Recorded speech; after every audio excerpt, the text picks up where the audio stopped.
कौन से प्रमाण से सिद्ध करोगे? तो किम प्रमाणम? प्रत्यक्षम अनुमानम वा उपमानम वा शब्दो वा, उसमें चल रहा है न आद्य, प्रत्यक्ष प्रमाण नहीं हो सकता। इदम रजतम प्रादेश मातृश्चंद्र इत्यादि विचार दर्शनात्, इदम रजतम में वो भी प्रत्यक्ष ज्ञान है, लेकिन वहाँ विचार हो जाता है। प्रादेश मातृश्चंद्र इत्यादि स्थलों में प्रत्यक्ष ज्ञान होते हुए भी प्रत्यक्ष प्रमाण से ज्ञान है, लेकिन वहाँ वो बाधित हो जाता है।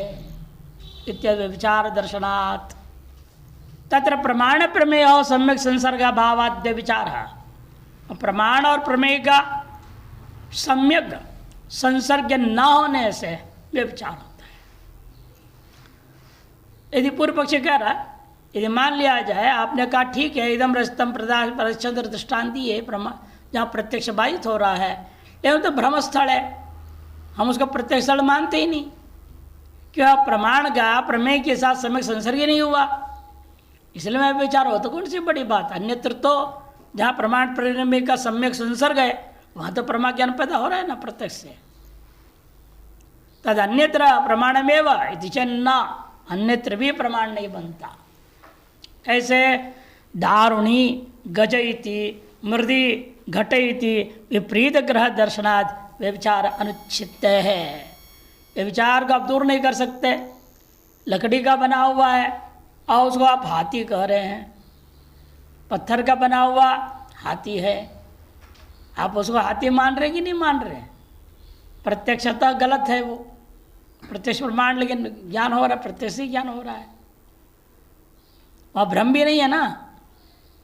लकड़ी का हाथी है, लेकिन लकड़ी का भी हाथी नहीं हो सकता, हाथी का भी लकड़ी नहीं है, लेकिन लकड़ी में आप हाथी देख रहे हो। मृत्तिका में घड़े को देख रहे हो, या तो और आगे बढ़े, वहाँ तो खैर खिलौना है, आप कह दोगे खिलौना है ये चीज। अब यहाँ बताओ मृत्तिका है कि घड़ा है? मोटे बुद्धि वाला कह के घड़ा है, इन वास्तव में मृत्तिका से अलग क्या घड़ा है? वहाँ पे मृत्तिका ही है, से मृत्तिका इत्येव सत्यम कहा गया है। अन्य सब के विकार नामधेय मात्र ही है। मृत्तिका में मृदि में सप्तमी, मृत्तिका में घटा इति विपरीत ग्रह दर्शनात्, विपरीत ग्रह ग्रहण हो रहा है, ज्ञान देखा गया है, इसलिए विचार का उच्छेद नहीं हो सकता। तलवर अनुमान करेंगे न द्वितीय तत्पक्ष प्रपंच से प्रत्यक्षत्वात् तत्र अनुमान अनुपयुक्त है। आप प्रत्यक्ष प्रमाण के अलावा अनुमान प्रमाण से जगत को सिद्ध करना चाहो नहीं हो सकता, क्योंकि आपके मत में जगत प्रत्यक्ष का विषय है, अनुमान का विषय नहीं है। तत्पक्ष प्रपंच से प्रत्यक्षत्वात्, प्रत्यक्ष होने के नाते वहाँ पर अनुमान प्रयोग नहीं कर सकते, तत्र अनुमान अनुपयुक्त है। फिर उपमान प्रमाण का विषय करो, नापि तृतीय गो सदृश गवितिवत् तत्सदृशम जगदिति सादृश असंभवात्। गो सदृश गवे इसके समान दो जगत है क्या? जैसे गौ और गवे दो पिंड है, भिन्न भिन्न पशु हैं, और एक के सदृश दूसरा है, वह बता रहे हो, लेकिन यहाँ दो जगत हो, उस जगत के समान एक जगत, ऐसे हम कह सकते हैं? दो है ही नहीं जगत, एक ही जो हमारे सामने दिख रहा है, इसके अलावा कोई दूसरा है ही नहीं जो जिसके समान यह है। ऐसे किसके समान घटा हो? आपके पास समान घटाने के लिए, क्योंकि सादृश्य कहाँ होता है? सादृश्य का लक्षण क्या है? तद भिन्नत्व से तदगत भूयो ध्रुवत्वम सादृशत्वम। सादृश्य वही घटाए जाता दो पिंड हो, एक दूसरे से भिन्न हो और एक दूसरे में भूयो धर्म का समानता हो, तब कहेंगे चंद्र के समान मुख है, चंद्रवनमुखी। अमुखी लंबा सा हो और चंद्रवनमुखी कहो तो कैसे घटेगा? अरे चंद्र गोल है ना, मुख भी गोल हो तो घटाया जाए। सादृश्यता में भूयो धर्म बनना चाहिए। जिसको देख के आपको गुस्सा आएगा उसको चंद्रमुखी कहोगे? दुश्मन का शकल सामने आ जाए तो देख के गुस्सा आता है, चाहे भी सुंदर हो।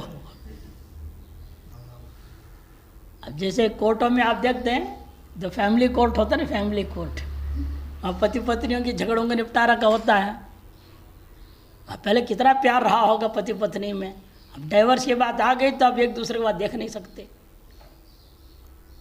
कितनी सुंदर हो गया हो, वहाँ तो अब लड़ाई झगड़ा हो गया है, विरोध में खड़े रहते एक दूसरे के।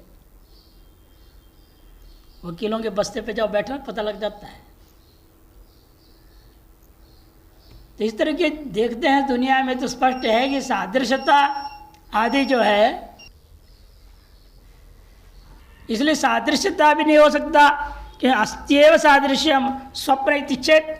यदि कहते हो जैसे आप कहते हो हम भी कह देंगे स्वप्न का जगत सादृश्यता है, जैसे स्वप्न में हम जगत देख रहे हैं वैसे ये भी जगत दिख रहा है हमको। यदि ऐसा कहोगे फिर तो आप भी वेदांती होना पड़ेगा। हम कहेंगे जो स्वप्न मिथ्या है तो जगत भी मिथ्या, वो भी धर्म हम घटाएंगे। केवल वहाँ घटपटा दी, यहाँ भी घटपटा दी, इतने मात्र सादृश्य क्यों घटाऊंगा? मिथ्यात्व को भी मैं घटा दूंगा। भाई बोल रहे अस्त्यव सादृश्यम स्वप्ने, स्वप्न के जगत को लेकर के जो वर्तमान जगत का सादृश्य तो है ही है। यदि चेत तथात्वे मिथ्यात्वे पितृ सादृश्यापत्ते, फिर मैं कहूँगा मिथ्यात्व को लेकर कोई सादृश्य घटा दो, फिर ये जगत में मिथ्या हो जाएगा, तो वेदांती हो गए ना आप। नैव चतुर्था, इसलिए उपमान प्रमाण नहीं हुआ तो शब्द प्रमाण ले लो, श्रुति प्रमाण है। विकल्पो नहीं वस्तु नहीं अस्ति द्वैत सिद्धि ही असत्वाद अन्य सिद्धि जगतो असत्व श्रुति विना श्रुतिभ्यस तत्सद्भाव श्रवणात् अश्रवणात्। विकल्पो नहीं वस्तु, वस्तु विकल्पात्मक कभी नहीं हो सकता। वस्तु का स्वरूप एक होता है, वहाँ विकल्प नहीं हो सकता है। ऐसा भी है वैसा भी है, ये कैसे होगा? भाई वस्तु है तो उसका एक स्वरूप सिद्ध होगा ना, निश्चित स्वरूप होगा उसका। विकल्प का मतलब ही होता है संशय है। जहाँ वस्तु में संशय होगा वह विकल्प होता है, पुरुषो वा स्थाणुर्वा। इसलिए विकल्पो नहीं वस्तु नहीं अस्ति द्वैत सिद्धि, इसलिए द्वैत की सिद्धि हो ही नहीं सकती। जो विकल्पात्मक होने के नाते द्वैत रूपी वस्तु की सिद्धि नहीं होगी। असत्वात् अन्य स्थिति जगतो असत्व श्रुति विना, असत्वात् अन्य से दूसरा और कोई है ही नहीं। जगतो अन्य से असत्वात् इति असत्व श्रुति विना श्रुतिभ्यस तत् सद्भाव अश्रवणात्। असत्व कथन करने वाले श्रुति के बिना ही, श्रुति के सद्भाव को कथन करने वाले न होने से ही श्रुतियों ने असत कह दिया, ये तात्पर्य सिद्ध हो जाता है। श्रुतियों से तत्सद्भाव जगत के सद्भाव कहीं भी नहीं बताया गया, उसे लक्षित हो गया, जगत है ही नहीं, जगत असत है। तो पूर्व पक्ष कहता नहीं, जगत के अस्तित्व को प्रमाण में देता हूँ आपको। ननु आत्मना आकाश संभूत, आत्मा से आकाश पैदा होता है, तैत्तिरीयोपनिषद कह रहा है। ये तो वा इमानी भूतानि जायन्ते न जातानि जीवन्ति यत् प्रयन्ते विसंविशन्ति इत्यादि श्रुतियाँ प्रमाण है। इसलिए ब्रह्मण सकाशात जगत उत्पत्ति श्रूयते, ब्रह्म से जगत उत्पत्ति श्रवण हो रहा है। ब्रह्म कार्यत्वेन जगतो अस्तित्व श्रुतिरस्त्येव प्रमाणम इति चेत तमत्र प्रष्टव्य। ब्रह्म का कार्यत्व न जगत के अस्तित्व में श्रुति प्रमाण है, यदि ये कहोगे तो हम आपसे पूछना चाहते हैं, ब्रह्म कार्य में जगत अस्ति तद ब्रह्मणो भिन्नम किम अभिन्नम वा उत भिन्ना भिन्नम वा। ब्रह्म से उत्पन्न जो जगत है वह ब्रह्म से भिन्न है, अभिन्न है, यह भिन्ना भिन्न उभयात्मक है। किस प्रकार का है बताइए, ये उनसे पूछा जाए। यह जगत अस्ति तद ब्रह्मणो भिन्नम किम अभिन्नम वा उत भिन्ना भिन्नम वा। भिन्नत्व पक्षे कार्यम सद्वा किम असद्वा उत सदसद्वा। उस पहले में फिर पुनः तीन विकल्प उठा रहे। ब्रह्म से भिन्न है ब्रह्म का कार्यभूता जो जगत, लेकिन वह कार्यभूता जगत जो भिन्न है वहाँ भी तीन विकल्प उठेगा, वह सत है, यह असत है, यह सद असद वयात्मक है तुम्हारे जगत। आद्य कार्य से कारण सत्ता वा किम कार्य सत्ता वा। पहला पक्ष में भी कार्य को आप सद्रूप मानते हो, सद्वा है ना पहला पक्ष, फिर असद्वा, फिर सत्सत्वा। सत्य पक्ष में भी पूछूंगा, वह कार्य के जो अपना सत्व है वह कारण से भिन्न है कि अभिन्न है। आद्य कार्यस्य कारण सत्ता वा किमु कार्य सत्ता वा, कार्य की सत्ता उसकी अपनी अलग है या कारण सत्ता से अलग नहीं है। पहला कह दिया कारण सत्ता, माने कारण सत्ता से भिन्न कार्य सत्ता नहीं है, अथवा कार्य की अपनी स्वतंत्र सत्ता मानते हो। न आद्य कार्य कारण सत्यकत्व स्वतः सत्ता भावात कार्य से असत्तापत्य है। कार्य और कारणों का माने कार्य की सत्ता कारण की सत्ता से अतिरिक्त नहीं है ऐसे कहते हो।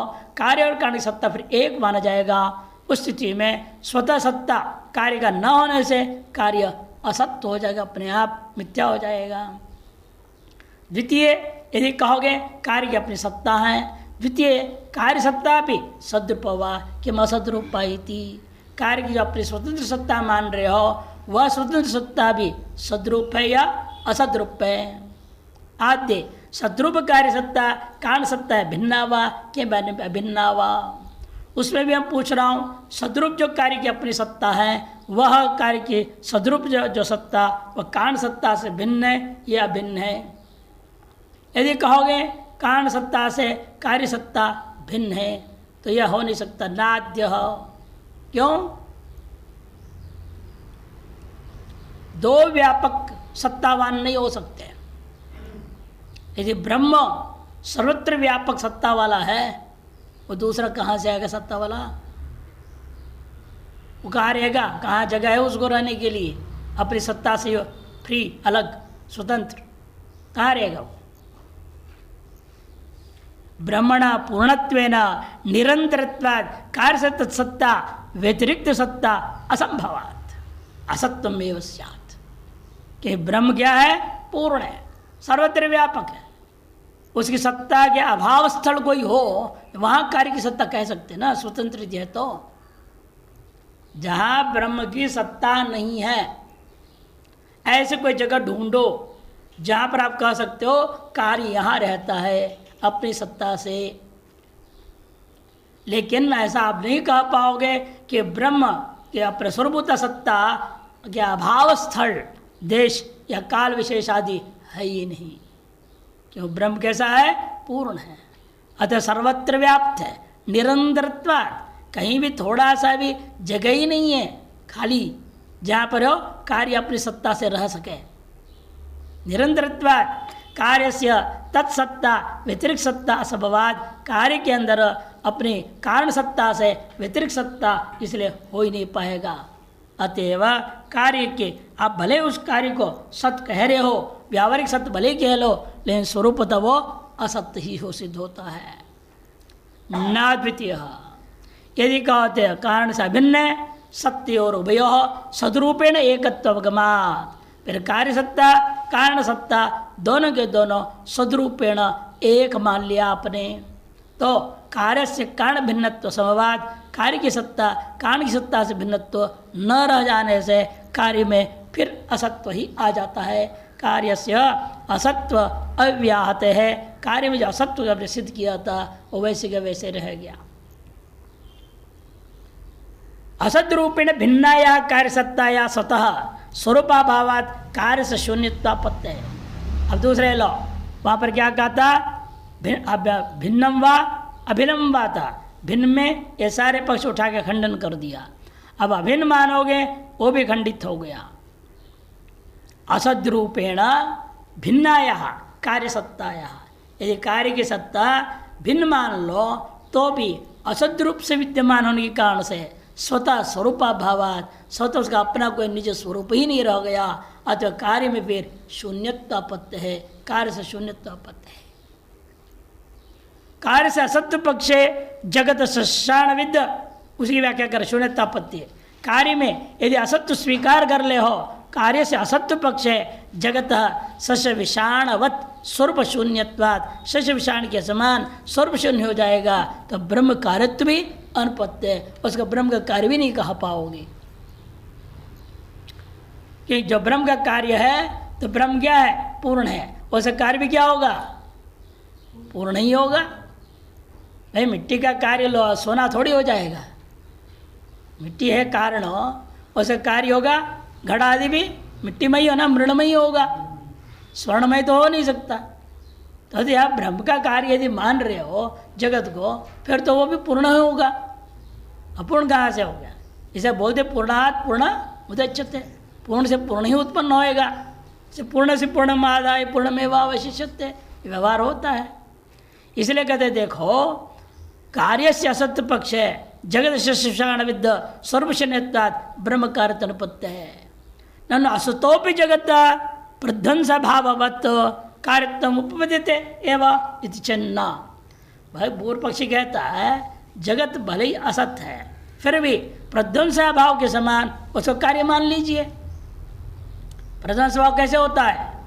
उत्पन्न होकर के अनंत काल तक रहता है। उत्पत्ति अनंतरस्य है ना, और उत्पत्ति के पूर्व में प्राग भाव, उत्पत्ति के अनंतर प्रध्वंसा भाव। अतः घट प्रध्वंसा भाव, एक घट जो नष्ट हुआ होगा कभी, उसका अभी तक है ना प्रध्वंस। ध्वंस का ध्वंस नहीं मानते वो। अतः ध्वंस एक तरह से उत्पत्ति अनंतर नित्य हो जाता है, अनंत काल तक रहता है। इस प्रकार के मानने वाले आप लोग हो, इसलिए करें न असतो भी जगत प्रध्वंसा भाव के समान कार्य मान लूंगा। एवं चेन्न प्रध्वंसा भवस्यापि कारण संबंध असंभवाद कार्य तनपत्य है। सबसे पहली बात है कि प्रध्वंसा भाव को हम कार्य ही नहीं मान सकते। क्यों? हम आपसे पूछते हैं प्रध्वंसा भाव यदि कार्य है, वह किन कारण सामग्री से उत्पन्न हुआ? जिस कारण सामग्री से उत्पन्न हो रहा है, क्या उस कारण में समवाय संबंध से कार्य रहेगा? तो हमारी भाषा में, आपके मत में क्या है? कोई कार्य पैदा होता है वो अपने कारण में समवाय संबंध से पैदा होता है। से ब्रह्म भी जगत से, ब्रह्म से जगत पैदा हुआ है, तो जगत को ब्रह्म में आपके अनुसार समय समय से मानना पड़ेगा। और प्रध्वंस भाव भी कहीं पैदा हुआ है बोल रहे हो, जहाँ भी पैदा हुआ उसको कारण कहना पड़ेगा, उसे भी प्रध्वंस भाव का समय संबंध मानना पड़ेगा। ये आपके खुद के मत में स्वीकार नहीं है। अतः प्रध्वंस भाव को कार्य ही नहीं मान सकते। कारण से असंबद्ध होकर के कोई कार्य पैदा होगा ही नहीं।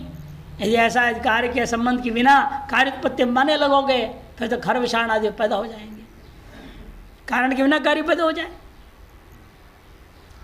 इसीलिए प्रध्वंसा भाव को वास्तव में कार्य ही नहीं मान सकते कि प्रध्वंसा भाव से आप कारण संबंध असंभवात, कारण से संबंध न होने के कारण से उसे कार्यत्व ही नहीं हो सकता। कर्तृकरणादि कारक संबंधे सती खलु जिन क्रियायाम घटादे कार्यत्म दृष्टम, कि कर्ता कर्ण आदि कारकों के संबंध से ही मिट्टी में जो है घटेगा, जो घड़े की उत्पत्ति रूपी जनिक क्रिया, जन धातु जो क्रियावाचक है, जनिक क्रियायाम घटादे है कार्यत्म दृष्टम, घटादियों में कार्यत्व देखा गया। तथैव इसी प्रकार से कारक संबंधवत्वे प्रध्वंसस्य भावत्वात्। यदि आप किसी भी कर्ता का कारण आदि सामग्री से संबद्ध मान लोगे प्रध्वंस को, फिर तो प्रध्वंस भाव हो जाएगा घट के समान, क्योंकि भावों का ही क्रिया के साथ संबंध होगी ना, अभाव के साथ क्रिया संबंध कैसे होगा?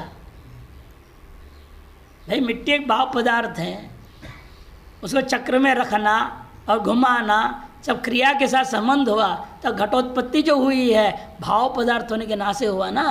यदि मिट्टी भाव ना होता, वह क्रिया क्या करती है आप? और वह उससे घड़े को कैसे उत्पन्न करते हैं आप? इसीलिए यदि आप मान लोगे प्रध्वंसा भाव का भी कारण सामग्री से संबंध है, कारकों से संबद्ध है, कारक से कर्ता से संबद्ध है, फिर तो प्रध्वंस को अभाव मत बोला करो, भाव बोलना पड़ेगा। कि भाव से ही क्रिया होगी, भाव से ही उत्पन्न क्रिया होकर के दूसरे कार्य उत्पन्न हुआ आता है। यही देखा गया लोक में। वही कहते हैं कर्तृकारणकार संबंधे सती खलो जनिक्रिया घटादे कार्य तथा कारक संबंध वत्वे प्रध्वंसस्य भावत्वापत्तौ अभाव इति निर्देश अयोगात्। उसका अभाव इस नाम से निर्देश उपदेश करना बिल्कुल अनुचित होगा। कारक संबंध सतएव सावयव से घटते नेत्रस्य, और कारक संबंध भी उन्हीं के साथ होता है जो सावयव होगा। सावयव पदार्थों में ही क्रिया होती है, आकाश में कोई क्रिया नहीं होती ना, इसीलिए नैयायिक भी नहीं मानते आकाश में कोई क्रिया। पृथ्वी जल तेज वायु में वो क्रिया मानते हैं, क्यों? ये सब सावयव है। इसे सावयव होगा वहीं क्रिया होगी, वहीं कार्य उत्पन्न होगा। और यदि आप कार्य रूपेण प्रध्वंस को स्वीकार करते हो, उसको भी सावयव मानना पड़ेगा। तब उसको किसी न किसी सावयव कारण में क्रिया विशेष होकर के उत्पन्न हुआ, ऐसा व्यवहार किया जा सकता है, नहीं तो नहीं हो सकता। सतएव सावयस्य घटते नेत्रस्य, कारक संबंध सावयव के होने पर ही होता है, बाकी का नहीं होता। नहीं घटनाशन सामग्री संबंध प्रध्वंस से अत्यंत असत उपयुज्यते। घटनाश के सामग्रियों के साथ संबंध प्रध्वंस के अत्यंत असत होने के नाते संबंध स्वीकार्य नहीं किया, ऐसा नहीं उपयुज्यते। तदभावादेव प्रध्वंसाभावस्य न कार्यत्वम, जिसलिए कारण सामग्री के साथ संबंध न होने के कारण से प्रध्वंसाभाव को हम कार्य नहीं मान सकते। तथैव जगतोपि असत्व न कार्यत्वम सिद्धति, इसी प्रकार जगत को भी आप प्रध्वंसाभाव के समान असत मानते हो, अभावात्मक मानते हो, फिर उसे भी कार्यत्व नहीं बन पाएगा, उसको ब्रह्म का कार्य नहीं मान पाएंगे।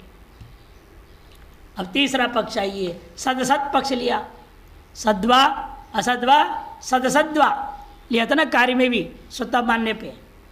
सदसत्व पक्षे भी सत्व असत्वयोर भावाभाव धर्मत्वेन अन्योन्य विरुद्धत्वात् एकाधिकरणत्व असंभवात्। सद असत्व पक्ष में भी सत्व और असत्व कैसे हैं? सत्व भावात्मक है और असत्व अभावात्मक है। भावाभाव का धर्म रूप होने से परस्पर अत्यंत विरुद्ध है। विरुद्ध दो धर्म एक अधिकरण में, एक काल में, एक देश में एक साथ नहीं हो सकता।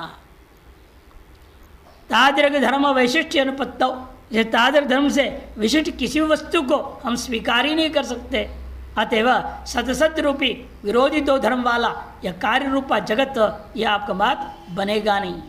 सुतराम जगतो ब्रह्म कार्यत्व अनुत्पत्ति है, अनुपपत्ति है। इसलिए इस जगत के अंदर ब्रह्म कार्यत्व अनायास ही सिद्ध हो गया कि ब्रह्म कार्य हो नहीं सकता, ये बात सिद्ध हो जाएगा।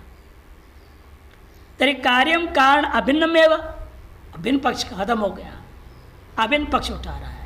फिर कार्य को कारण से अभिन्न मानो, चिन्ना बहु अनर्थ आगम प्रसंगात कार्य से जगत जड़ात्मन ब्रह्म अभिन्नत्व ब्रह्मणोपि दृश्यत्व अनित्यत्व आदि आ जाएगा।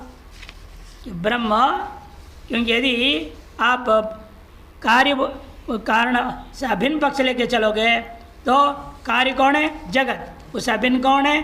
ब्रह्म। तो कार्यभूता जगत कैसा है? जड़ात्मक है। वो ब्रह्म से अभिन्न हो जाएगा तो ब्रह्म भी जड़ हो जाएगा। जड़ जड़ से पैदा हुआ है ना। और इतना ही नहीं, बहु अनर्थ आगम प्रसंगात, बहुत सारे अनर्थ खड़ा हो जाएगा इस ब्रह्म में। अर्थात ब्रह्म में भी सबसे पहले दृश्यत्व आ जाएगा, अनित्यत्व। एक पंक्ति अधिक छप गया, दोबारा छप गया। प्रसंगात कार्य से जगतो जड़ात्मनो ब्रह्म भिन्नत्व ब्रह्मणोपि दृश्यत्व अनित्यत्व, एक पंक्ति दोबारा आ गया, उतना काट दो उसको। सीधे अनित्यत्व, अप्रकाशत्व, दुःखरूपत्व, सावयवत्वादि दोष परंपरा प्रसंगात ब्रह्म में भी दृश्यत्व आ जाएगा, अनित्यत्व आ जाएगा, अप्रकाशत्व आ जाएगा, दुख रूपत्व आएगा, सावयत्व आ जाएगा, इत्यादि अनेकों दोष की परंपरा झड़ी लग जाएगी। तद इष्टापत्ति रेवैति चेत, यदि कहो कोई बात नहीं, हम चाहते ही हैं कार्यकांड दोनों ही अनित्य हो, दोनों ही दृश्यादि हो, इति चेत तव जगदान्त्य प्रसक्तिया अहम मम इदम इत्यादि व्यवहार सिद्ध है। यदि ब्रह्म भी जड़ मान लोगे फिर तो प्रकाश कौन करेगा? इस जगत का प्रकाशन कौन करेगा? जगत भी जड़ात्मक हो गया, कारण ब्रह्म भी जड़ात्मक हो गया, सर्वम जड़म हो गया, न किंचित प्रकाशम। इनका प्रकाशन कौन करेगा? जगदांध्य प्रसंग, इसको बोलते हैं जगदांध्य प्रसक्तिया। जगत में आंधता माने अप्रकाशता की प्रसक्ति हो जाएगी। फिर ये जो व्यवहार हो रहा है अहम मम इदम, इसको कौन प्रकाशन कर रहा है? अहम मम इदम इत्यादि व्यवहार असिद्ध है। भवतो भी जड़त्वेन ज्ञान अनुत्पत्तो, आप भी तो जड़ हो जाओगे। पूर्व पक्षी कह रहे हैं भवतो भी जड़त्वेन, आपके भी जड़ हो जाने के कारण से आपको भी ज्ञान ही नहीं होगा। ज्ञान माने प्रकाश चेतन, वो कहाँ होगा? कि आप भी जड़ हो जाएंगे। भवतो भी जड़त्वेन ज्ञान उत्पत्तो, मोक्ष अभाव प्रसंगात, मोक्ष की भी अभाव प्रसक्ति हो जाएगी। फिर ये श्रुतियाँ गड़बड़ा जाएंगे। तरति शोकम आत्वित्य श्रुति वैयर्त्यापत्य है। तरति शोकम आत्वित्य श्रुतियाँ व्यर्थ होने लग जाएंगे। ब्रह्मानंद प्राप्ति कामानाम सता मुक्तो प्रवृत्ति विच्छेद प्रसंगा, ब्रह्मानंद की प्राप्ति की कामना से जो सत्पुरुष लोग मुक्ति के लिए प्रवृत्त हो रहे थे, उनकी प्रवृत्ति भी खंडित हो जाएगा, व्यर्थ प्रवृत्ति हो जाएगा। अरे आप ब्रह्म नहीं है, इस समय जीव है तो चेतन तो हो ना। अब आप क्या हैं? अपने आप को चेतन मान रहे हैं और अब क्या बनना चाह रहे हैं? ब्रह्म। और ब्रह्म क्या है? जड़। कभी चाहेगा कोई चेतन में जड़ बन जाऊं? फिर मोक्ष के लिए प्रवृत्ति खत्म हो जाएगा। इसीलिए ब्रह्म को, कारण को जड़ मानना असंभव होगा। ब्रह्मानंद की प्राप्ति की कामना से जो सत्पुरुष मुक्ति के लिए प्रवृत्त हो रहे थे, उनकी प्रवृत्ति का ही उच्छेद प्रसंगात विच्छेद हो जाएगा।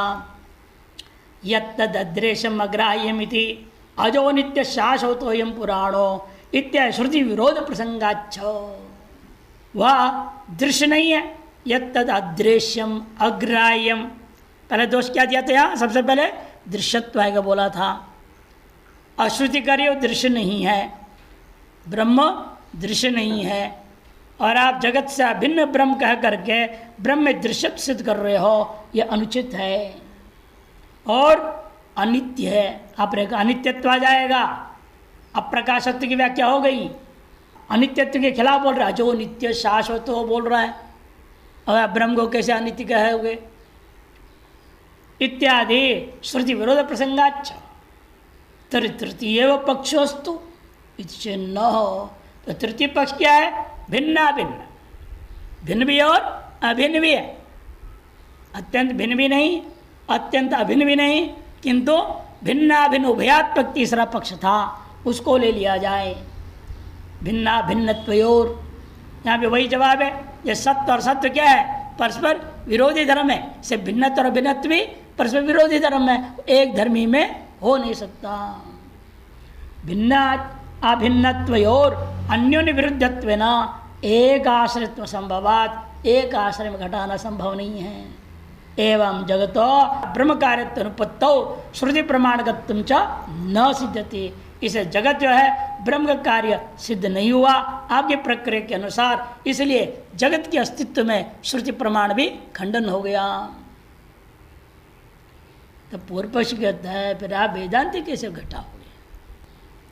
हमारे हिसाब से तो आपने खंडन कर दिया, चारों प्रमाणों के सिद्ध नहीं हो पाया जगत, तो फिर आप कैसे मानते हो जगत को? और से मुक्ति की व्यवस्था कैसे दोगे आप? उसके लिए भूमिका बांधते।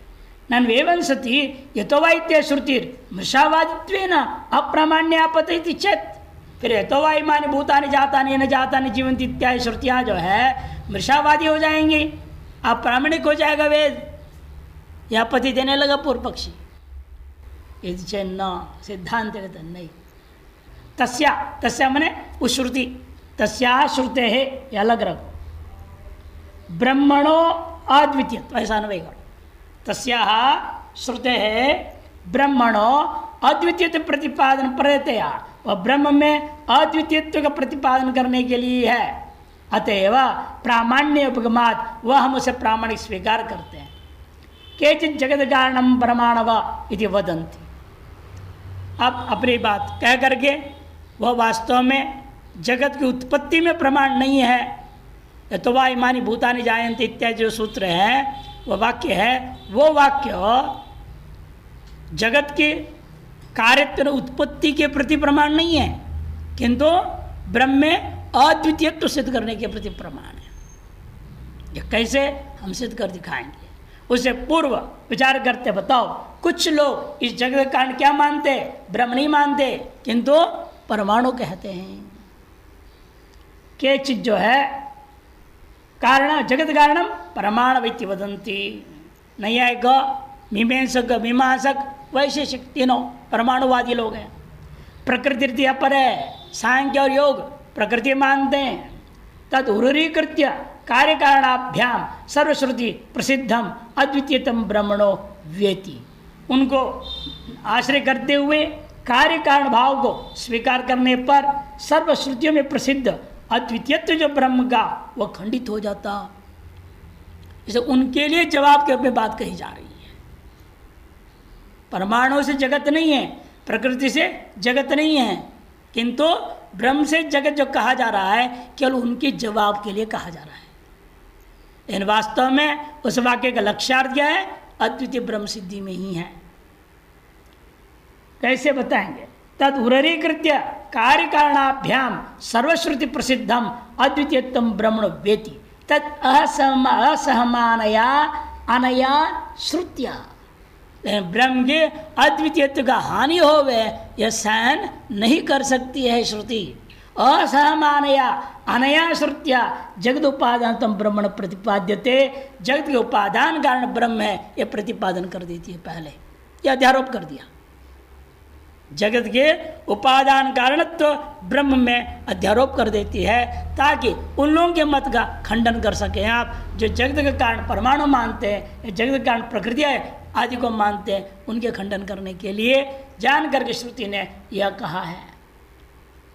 श्रुत्या जगत उपादान ब्रह्मण प्रतिपाद्यते है नन उक्त रीत्या जगत ब्रह्मण कार्य कारण भाव अनुपपत्तो कथम उपादान ब्रह्म।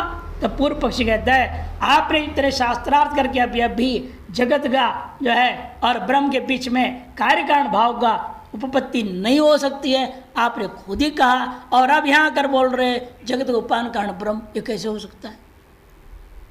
हम कार्य कारण भाव मानते हैं, उसको आप खंडन कर देते हो, और खुद कार्य कारण भाव मान रहे हो, यह कैसे हो कर रहे हैं आप। ये प्रश्न पूछा। खत्म उपपत्ति उपादान ब्रह्म इति चेत। तब सिद्धांत कहता है हम तुम्हारे जैसे कार्य कारण भाव नहीं मान रहे हैं। आप क्या मानते हो, या तो परिणामवादी हैं या तो आप आरंभवादी हैं। जो परमाणु मानने वाले क्या है, आरंभवादी, और प्रकृति को मानने वाले परिणामवादी हैं। और हम क्या बोल रहे हैं, जगत और ब्रह्म कार्य कारण भाव किस तरह की है, उपादान कारणता। कहते विवर्त उपादानम ब्रह्म इति ब्रूमः। विवर्त उपादान कारण है ब्रह्म, परिणामोपादान कारण भी ब्रह्म नहीं है, आरंभोपादान कारण भी ब्रह्म नहीं है, किंतु विवर्तोपादान कारण ब्रह्म है। आरंभोपादान कारण कौन हो जाता है, परमाणु। कि दो परमाणु मिलते हैं एक द्वणुक बनता है, तीन द्वणुक मिलते हैं एक त्रिसरणु बनता है, चार त्रिसरणु मिलते हैं एक चतुर्णु बनता है। इस प्रकार से स्थूल जगत बन रहा है उनके मत में, ये आरंभवाद कहते हैं। वैसे हम ब्रह्म को कारण मानना नहीं चाहते, और उनका कहना है सत्वरजतम, इन गुणों का परिणाम होते जाता है। पहले महत तत्व पैदा हुआ, फिर अहंकार हुआ, फिर पंच महाभूत हुआ, इंद्रियां हुए, इत्यादि इत्यादि प्रक्रिया से परिणामवाद वो मान रहा है। और हम कहते हैं दोनों ही गलत है। जड़ से परमाणु भी जड़ है, प्रकृति भी जड़ात्मिका है, उससे जगत उत्पत्ति मान रहे हो आप। उत्पन्न कौन करेगा, चेतन मानना पड़ेगा। क्या आपके पुरुष में कर्तृत्व है उत्पन्न करने का? जब आप पुरुष में कर्तृत्व नहीं मानते हो इस प्रकृति से जगत कौन उत्पन्न करेगा? नहीं है, एक लोग कहते हैं हम पर हमारे परमाणुओं से आरंभवाद ईश्वर कर देता है, हम ईश्वर को मानेंगे। इन ईश्वर उनके यहाँ कैसा है? हनुमान से सिद्ध बेचारा, उनके अनुमानाधीन है। इसलिए उनके वादों में समस्या अनेकों दोष आते हैं। और हमारे यहाँ दोष क्यों नहीं आएगा कि विवर्तम कहते, किसको पता है? विवर्तत्व नाम अधिष्ठान से अन्यथा भान मात्रम। अधिष्ठान का अन्यथा भान होने का नाम विवर्तवाद है। ये याद रखना, ये दो पंक्ति याद रखनी। विवर्तोपादनम ब्रह्म, और विवर्त क्या चीज़ है? विवर्तत्व नाम अधिष्ठान से अन्यथा भान मात्रम। अभी तक अधिष्ठान में कुछ हुआ ही नहीं है ना, अधिष्ठान में अन्यथा भान होने लग गया, अधिष्ठान का भान बंद हो गया और अधिष्ठान में अन्य प्रकारेण अन्य चीजें भान होने लग गए। जैसे राजस्थान में रेत है, रेत तो वैसे के वैसे है, अधिष्ठान तो वैसे के वैसे है, लेकिन उसमें आपको क्या दिख रहा है? नदी दिखाई देता है, जल के तरंग दिखाई दे रहे हैं। इतना धूप पड़ता है, आपसे धूप के कारण से क्या लगता है? वो नदी है जैसे लगता है। हिरण बेचारे नदी मान के दौड़ते हैं, जितना दूर दौड़ते हैं उतना ही दूर होते जाता है नदी। ये उसके विवेक होता ही नहीं है ही नहीं। यहाँ हमको झूठा दिख रहा है, बेचारा दौड़ते दौड़ते दम तोड़ देता है। इसलिए मरुमरीचिका, मृग तृष्णिका इत्यादि नाम से प्रसिद्ध हुआ। इसीलिए ये मृग तृष्णिका नाम इसलिए पड़ा, मृग को तृष्णा हुई, प्यास उठा, उसके उसे भाग दिए, लेकिन खत्म हो जाती है, पानी मिलता नहीं है। वो जो अधिष्ठान है मरुभूमि, वो अधिष्ठान ही जल रूपेण भान होने लग गया। इन वाक्य में क्या हुआ? इसका मतलब वह जल उत्पन्न ही नहीं था, दिखाई दे रहा है, अतएव आपके व्यवहार कर रहे हैं, इन वास्तव में न उत्पन्न हुआ है न नाश होना है। अधिष्ठान का अन्यथा रूपेण भान होने का नाम ही विवर्तवाद है। शुक्ति में भी यही हुआ, अधिष्ठान का भान नहीं हुआ, किंतु अधिष्ठान का अन्यथा अन्य प्रकारेण रजत रूपेण भान हो गया, इदम रजतम। सभी भ्रमस्थल ऐसे ही है, एवं जगत भी अपनी ही आत्मा में भ्रम रूपेण दिखाई दे रहा है, भ्रांति कारण से बात। यदि आपके अंदर आत्मा में तो बाहर कैसे दिख रहा है जगत? प्रश्न पूछ सकते हैं ना। स्वांत यदि परिकल्पित है, बहिर्व दृश्य कैसे हो गया?